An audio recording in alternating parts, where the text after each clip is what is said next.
Dengan restu dari DPR, formasi Kabinet Prabowo Gibran kini tidak lagi dibatasi hanya 34. Formasi Kabinet pun mulai diutak-atik, mulai dari jumlah kementerian, nama-nama menteri, hingga berapa jatah kursi menteri untuk tiap partai politik pendukung.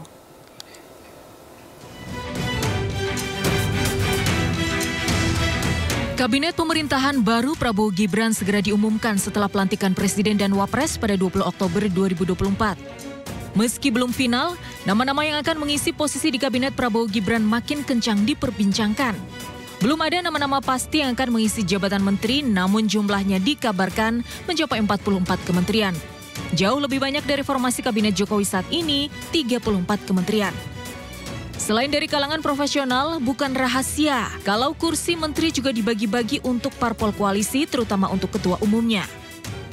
Di era Presiden Jokowi, Ketua Umum Partai Golkar Bahlil Lahadalia mendapat kursi Menteri SDM digeser dari posisi Menteri Investasi.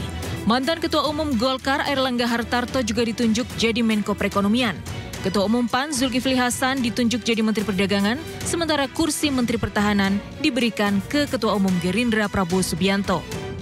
Jatah kursi menteri juga diberikan ke Ketum P3 Suharto Mono Arfa sebagai Menteri PPN Kepala Bappenas. Sementara Ketua Umum Partai Demokrat Agus Harimurti Yudhoyono ditunjuk jadi Menteri ATR BPN. Periode pertama pemerintahan Jokowi juga menunjuk Ketua Umum PKB Muhaimin Iskandar sebagai Menaker. Ya, meski Prabowo menyebut ingin lebih banyak kalangan profesional di kabinetnya, tapi bagi-bagi jatah kursi menteri dari kalangan parpol memang lazim terjadi.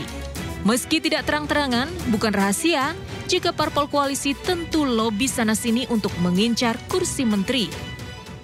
Nah, soal kabinet, PKB sama sekali tidak punya kewenangan apapun. Mutlak itu hak prerogatif Presiden. Susunan kabinet masih dalam formulasi dan akan difinalisasi sepekan sebelum pelantikan Presiden dan Wapres. Tim Liputan iNews melaporkan.